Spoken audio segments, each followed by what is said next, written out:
पाठी आपके साथ और हमारे छत्तीसगढ़ में अब विस्तार पूर्वक छत्तीसगढ़ की अहम खबरों पर नजर डालेंगे। दरअसल छत्तीसगढ़ के कई जिलों में भारी बारिश को लेकर चेतावनी जारी की गई है।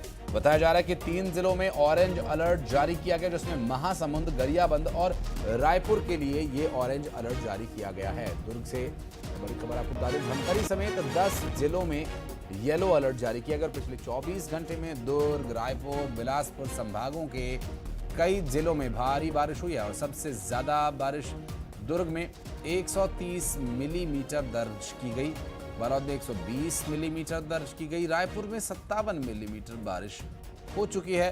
और अब आने वाले 24 घंटे 3 जिलों में किस तरह से रहते हैं, ये देखने का विषय होगा कि अलर्ट जारी किया गया। पहले महासमुंद, गरियाबंद और रायपुर में भारी बारिश होने की आशंका जाहिर की जा रही है और अब तक जो बारिश हुई है उसका असर जो देखने को मिल रहा है सड़कों पर, गांव में नदी नाले और घरों में घुस रहे पानी से।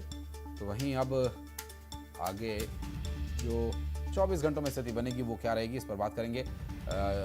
तनु वर्मा हमारी सहयोगी इस वक्त हमारे साथ जुड़ गए हैं। तनु, क्या कह रहा है मौसम विभाग, आगे क्या स्थिति बन सकती है? जी बिल्कुल, देखिए छत्तीसगढ़ में बीते हुए एक हफ्ते से अच्छी जो है वो बारिश हो रही है और प्रदेश के लगभग सभी संभागों में भारी बारिश जो है वो दर्ज की गई है। और सबसे ज़्यादा बारिश की अगर हम बात करें तो दुर्ग जिले में अब तक जो है वो सबसे ज़्यादा बारिश हुई है। लेकिन 11 जुलाई से यानी कि कल से बारिश की एक्टिविटी जो है वो छत्तीसगढ़ में कम होती नजर आएगी। वहीं मौसम विभाग ने आज भी प्रदेश के कई जिलों के लिए येलो और ऑरेंज अलर्ट जो है वो जारी किया है। राजधानी रायपुर के लिए भी अलर्ट जारी किया गया है। लेकिन राजधानी रायपुर के अभी के मौसम की अगर हम बात करें तो फिलहाल कल शाम से राजधानी में अभी तक जो है वो मौसम साफ हो चुका है। हालांकि कहा जा सकता है कि दोपहर या देर शाम तक फिर से जो है वो बारिश हो जाए। हालांकि हल्के बादल अभी भी छाए हुए हैं और इसके साथ ही मौसम भी जो है वो सुहाना बना हुआ है, क्योंकि लगातार एक हफ्ते से हो रही बारिश के चलते मैक्सिमम टेम्परेचर में काफ़ी जो है वो गिरावट हुई है। और अगर आगे कल से जिस तरह से वेदर की बारिश की एक्टिविटी कम होने वाली है, उस दौरान भी मैक्सिमम टेम्परेचर में कुछ खास बढ़ोतरी जो है वो नहीं देखी जाएगी, यानी कि तब भी मौसम जो है वो अच्छा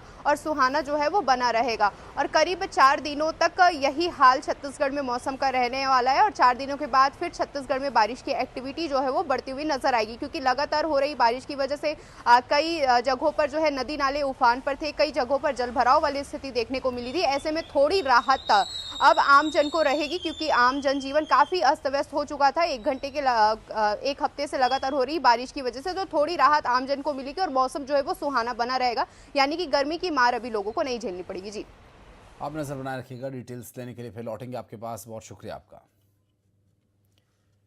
और दुर्ग में शिवनाथ नदी में फंसे 32 लोगों को एसडीआरएफ ने बचा लिया। बाढ़ में फंसे 32 लोगों को एसडीआरएफ की टीम ने बचाया। दरअसल थनौदा के गांव में बाढ़ में 32 लोग फंस गए थे। एसडीआरएफ की टीम ने सभी को रेस्क्यू कर बाहर निकाल लिया और बारिश से शिवनाथ नदी में बाढ़ के से हालात बन गए थे और ऐसे में बाढ़ में फंसे 32 लोगों को टीम ने मौके पर जाकर बचा लिया। खबर राजनांदगांव से भी आई सामने, जहां भारी बारिश की वजह से शिवनाथ नदी उफान पर है और खतरे के निशान के लगभग पास पहुंच गई है। आपको बताते चलें कि मोगरा बैराज के 6 गेट्स खोले गए हैं और 5000 क्यूसेक पानी बैराज से छोड़ा गया। नदी किनारे गांव में अलर्ट भी जारी किया गया। शिवनाथ नदी का रौद्र रूप देखने को मिल रहा है, जो कि बारिश के बाद देखने में तो आकर्षक लग रहा है, लेकिन काफ़ी खतरनाक भी है। और यदि इसी तरह से बारिश आगे आने वाले समय में जारी रही कुछ समय के लिए भी, तो ये और स्थिति चुनौतीपूर्ण हो सकती है।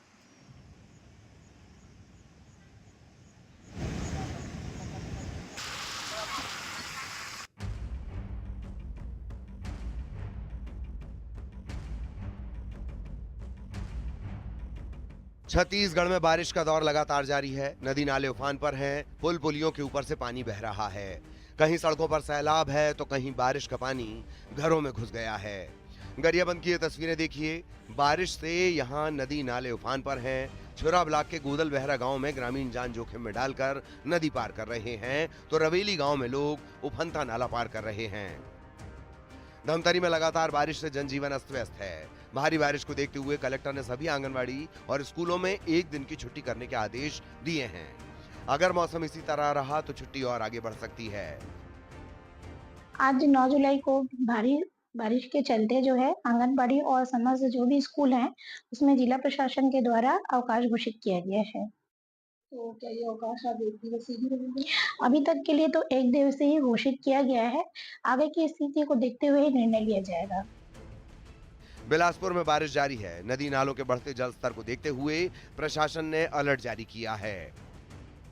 बारिश के चलते बीजापुर में इंद्रावती नदी समेत पहाड़ी नाले और नदियों का जलस्तर बढ़ गया है। जिला मुख्यालय से करीब 15 किलोमीटर दूर चिन्ना कवाली गांव से होकर गुजरने वाली चिंतावागू नदी उफान पर है। नदी को सुरक्षित पार करने का कोई जरिया न होने से लोग परेशान हैं। ये हमारे लिए बहुत चुनौतीपूर्ण होता है सर। बोला जाए तो जैसे हम लोग बाहर से हैं, हम लोग बीजापुर में रहते हैं सर, तो आने जाने में बहुत परेशानी होती है। जैसा तैसा करके इधर भी कच्चा रास्ता ही पड़ता है, लेकिन यहाँ तक पहुँच जाते हैं। लेकिन यहाँ से जो हम जैसे कि हम लोग अपने स्कूल तक जाने के लिए जो परेशानी होती है, वो बहुत परेशानी होती है। वाली नदी है, बरसाती नदी है, कहीं दूर कहीं भी पानी गिरते रहता है, अचानक आता है पानी। मेरा स्कूल है सर, प्राथमिक शाला जब्बेपारा कांदुलनर, और उधर रोड नहीं है सर। ये मात्र ये गुड्डीपाल तक की रोड है। ग्रामीण लोग कई लोग तो बह गए सर, यहाँ बह गए जी। तो आप भी तो रिस्क लेते हो? बहुत रिस्क लेते हैं सर। दुर्ग में शिवनाथ नदी में बाढ़ आ गई है। बाढ़ में फंसे 32 लोगों को एसडीआरएफ ने रेस्क्यू किया। ये ग्रामीण थनौद गांव में आई बाढ़ में फंस गए थे। टीम ने ग्रामीणों को सुरक्षित बाहर निकाल लिया। रायपुर के साथ ही प्रदेश के कई जिलों में मूसलाधार बारिश हो रही है। मौसम विभाग ने रायपुर, बिलासपुर समेत 12 जिलों में भारी बारिश का अलर्ट जारी किया है। Bureau report, news 18।